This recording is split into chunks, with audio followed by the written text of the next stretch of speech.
அதான் ஏற்படுது. இல்ல மொத்தத்தில அதான் ஏற்படுது, அதான் ஏற்படும். அப்ப ஈனைக்கு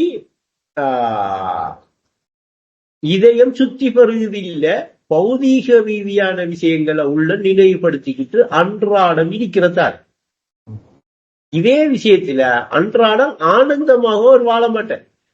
அவர் வசதியா இருக்கலாம், பெரிய வாய்ப்பா இருக்கலாம், பெரிய பெரிய உலகத்தில ஜனாதிபதியா இருக்கலாம், உலக ரீதியாக பெரிய எண்ணத்தில இருந்தாலும் அன்றாட செயல்களோட அவர் ஆனந்தமே இருக்க மாட்டார்.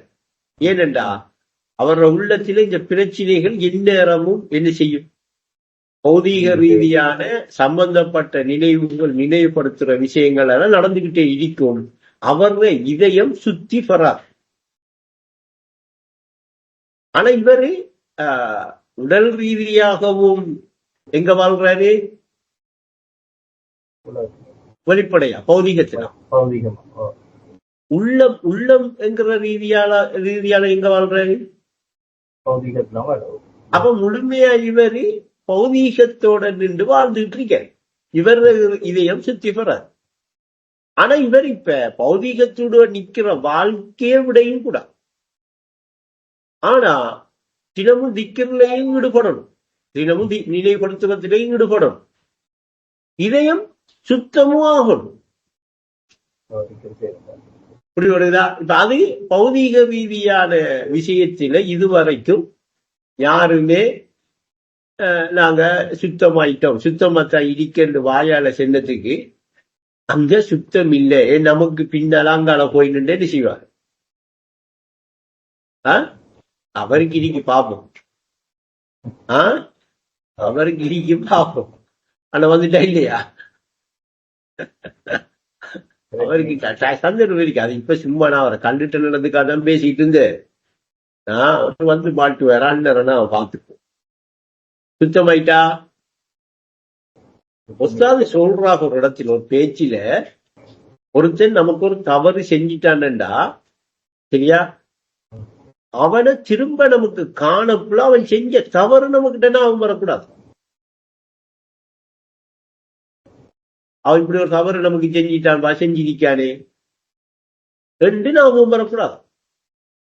அந்த சுத்த உள்ளத்தை, அந்த சுத்தமாகிற அந்த நிலைய குறிப்பிட்டு அவங்க சொல்ற ஒரு விஷயம். அது எப்படி நடைபெறும், எப்படி நடக்க வேண்டியிருக்கா? உடல் கட்டுண்ட நிலையோட சம்பந்தப்பட்டு செயற்பட்டுக்கிட்டு இருக்கக்குள்ள அவரோட உள்ளம் என்ன செய்யணும்? கட்டுண்டாத அந்த நிலைய நினைவுபடுத்தும். கட்டுண்டாத நிலைய நினைவுபடுத்துறதுல இந்த ஒஸ்தாதி சொல்றாங்க, தினமும் ஞாபகம் செய்யுங்க. தினமும் நிக்கிறதில் ஈடுபடண்டா. நீங்க இப்ப காலையில ஒளிம்பிக்கிட்டு கடைக்கு போறீங்க. கடைக்கு போகக்குள்ள பௌதீக ரீதியாக உடல் அமைப்பு அந்த செயற்பாடுதான் கடையோட சம்பந்தப்படணுமே அல்லாமல் உள்ள எங்க இருக்கணும்?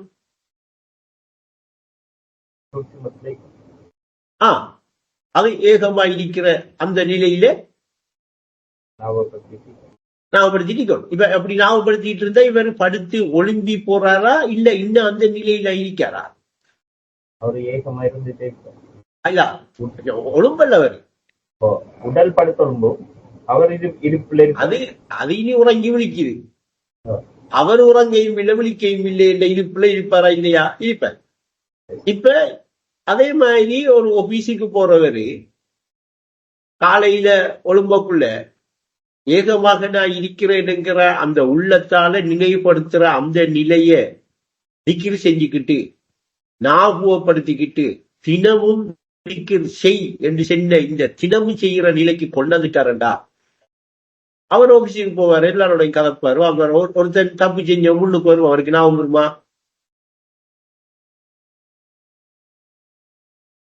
அதுக்கு முந்தினாண்டுதான், இல்லாட்டா கொஞ்ச நாளைக்கு முதல் அவனுடைய இதை ஏசி சண்டை பிடிக்க ஒருத்தம் முன்னுக்கு வருவான், ஞாபகம் வருமா? ஆனா இப்ப வருமென்றுதான் உங்களோட மனம் சொல்லி, என்னடா இன்னும் ஆழமா போகலையே, வராது. ஆழத்துக்கு மேல் அந்த தினமும் அந்த சொல்ல வளத்தை இடிக்குது. ஏன்னா இப்ப இப்ப அவர் ஏகத்துல ஞாபகப்படுத்தினாருண்டா ஒரு சில ஞாபகப்படுத்தினாருன்னா அந்த ஞாபகத்துல நான் இடிப்பேன் மற தினமும் அதை ஞாபகப்படுத்தணும் சென்னா ஒரு பௌதிகத்துக்கு வந்து போறாரு அப்படியா?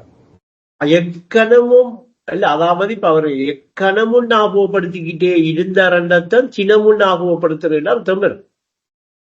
ஞாபகப்படுத்தலுங்கிறது 24 மணித்தியாலமும் ஒரு தடவை ஞாபகப்படுத்தல் வராது. புரிப்படுதா? தினமும் திக்ரு செய்யுங்கிறது அதான் இதுல சொல்றாங்க, ஏகத்தில் ஏகமாய் என்றென்றும் உள்ள நீ எங்க அதுல என்றென்றும் எங்க இல்ல, என்றென்றும் என்றா என்ன அர்த்தம்? எப்பையும் உள்ள நீ என்றென்றும் எக்கணமும். வைக்கணும். அங்க இன்னொரு பாடல சொல்றாங்க, எக்கணமும் அவனோடு இரண்டற்றிருப்போம். அப்ப நீங்க இப்ப தினமும் உங்களோட உள்ளம் அந்த அகதென்கிற ஏகம் என்கிற நிலையில சரிபடுறேன்டா, சரிபடுற நிலை ஒன்று வரணும்னா தினமும் திக்ர் செய்யும். என்னது தினமும் திக்ர் செய்யற அந்த ஏகமா இருக்கிற நிலையை ஞாபகப்படுத்திட்டு இப்ப ஞாபகப்படுத்திக்கிட்டே இருக்கிற வீதம் ஒரு நாளைக்கு 2 நாளைக்கு 3 நாளைக்கு 3 மாசைக்கு 6 மாசைக்கு வர உங்களோட உள்ளம் ஒரு மாற்றத்துக்கு வராதா? சும்மா நினைச்சு பாருங்கள். இப்ப நீங்க செய்யாம இருக்கிறீங்கன்னு எனக்கு தெரியும், நினைச்சு பாருங்க, வராதா? வரும். ஏன் எந்நேரமும் உங்களோட உள்ளத்துல ஏதாவது ஒரு எண்ணம் வந்து போயிட்டு இருக்கிற அந்த உள்ளம் சீர்பெற்று தரகுகள் குறைஞ்சி உள்ளம் மட்டும் என்ன செய்யும்? ஏகமாக இருக்கிறேன்ங்கிற நிலையில சரிபடாதா? அப்ப ஏகத்தில் தரித்திருந்து இயன்றவரை இது இயன்றவரை செய்கின்ற யாருக்கு? சரிக்காம இருக்கிறவர். சரித்திருந்து முதல் செய்ய மற அந்த பாட்டு என்னத்துக்கு? ஏகம் என்ற சொற்பொருளில் ஏகமாய் அமைந்து கொண்டு களிமாவை திக்ர் செய்துப்பார். அப்ப இவரு இந்த செயற்பாடுகளை எல்லாம் செஞ்சுக்கிட்டு அப்படியே வரக்குள்ள தினமும் திக்ர் செய்யற அந்த நிலை வந்துடும். அப்ப ஒசாத அத ஒரு பாட்டுல என்ன சொல்றாங்க,